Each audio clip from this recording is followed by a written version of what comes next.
Hello friends, welcome back to my channel foodie and creativity vlogs. सबसे पहले हमने कुछ ड्राई फ्रूट्स ले लिए हैं, जिसमें कसा हुआ नारियल है, कुछ किशमिश के दाने हैं और 10 से 12 बादाम हैं और 10 से 12 काजू।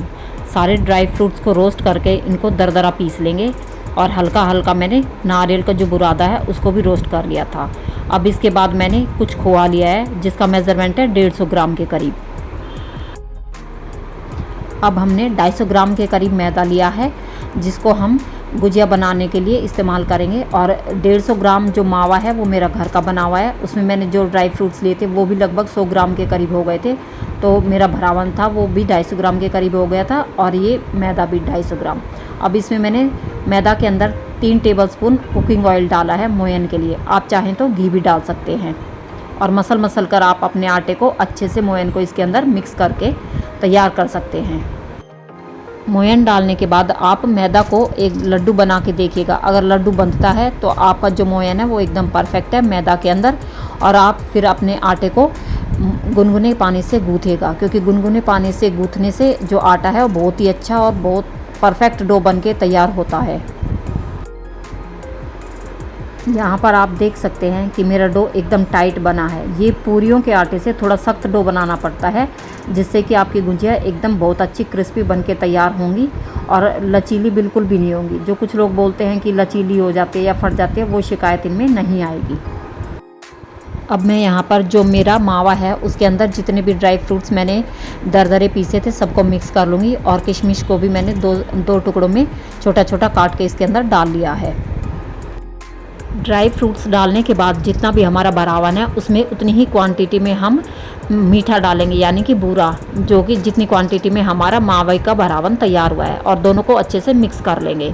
इसके बाद हम अपने आटे को दोबारा से, जो हमने पहले गूँथने के बाद छोड़ा था, लगभग 10 मिनट गूँथने के बाद हमने अपने आटे को पहले छोड़ दिया था, उसके बाद उसको दोबारा से मसल के सॉफ्ट कर लिया। अब ये जो आप पेस्ट देख रहे हैं ये मैदा का और पानी का बना हुआ है, जो कि जब आप गुजिया बनाओगे तो उसको चिपकाने में काम करेगा। गुजिया को चिपकाने के लिए ये जो मैदा का पेस्ट है ये सिर्फ 2 चम्मच मैदा से और उसमें पानी मिक्स करके मैंने बनाया है।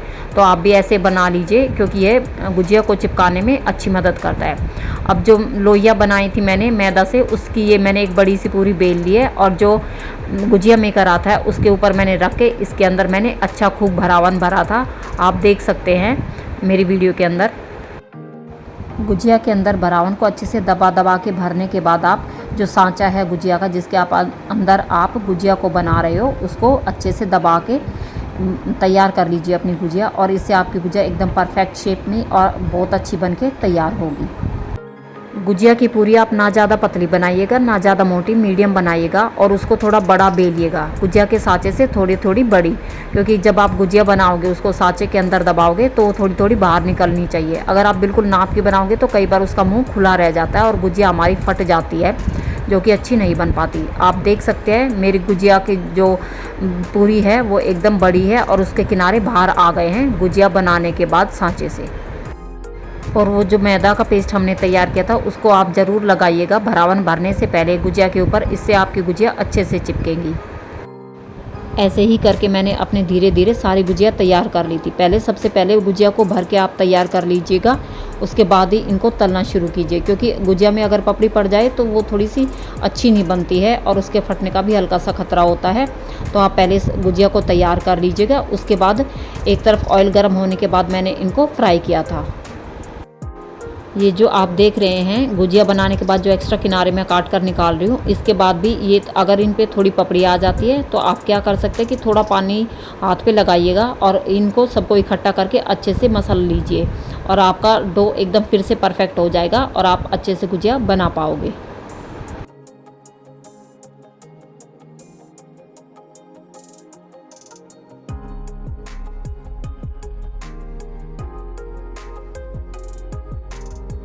आप देख सकते हैं मेरी सारी गुजिया एकदम परफेक्ट बनकर तैयार हुई है, कोई भी कहीं से कटी फटी नहीं है। अब जो हमारी गुजिया हैं उनको हम, जो हमारा ऑयल गरम किया था मैंने एक तरफ, उसमें धीमी आंच पर सेक लेंगे। कभी भी आप गुजिया को तेज़ आंच पे नहीं सेकिएगा, क्योंकि वो जल जाएंगी और अच्छे से पकेंगी नहीं। मैंने ऑयल को एक तरफ पहले ही गरम होने के लिए रख दिया था, और धीरे धीरे हम ऑयल के अंदर एक एक करके अपनी गुजिया को छोड़ते जाएंगे। गुजिया को परफेक्ट बनाने का सबसे मेन पॉइंट है कि आप गुजिया को सिर्फ धीमी आंच पर ही सेकिएगा, कभी भी तेज़ आंच पे मत सेकिएगा, उससे आपकी गुजिया जल जाएंगी। और ना ही आप अपनी गुजिया को किसी पलटे से चलाइए, आप धीरे धीरे तेल को हिलाते रहिएगा, इससे आपकी गुजिया एकदम परफेक्ट सिकेंगी। और पलटते रहिएगा। ये देखिए मेरी गुजिया एकदम परफेक्ट बन के तैयार हुई है। कितनी अच्छी गुजिया बनी है, बिना जले और बिना फटे। यहाँ पर मैं गुजिया को तोड़ के दिखा रही हूँ, कितनी अच्छी गुजिया बन के तैयार हुई है, एकदम स्वादिष्ट। Thank you friends, please like share and subscribe my channel.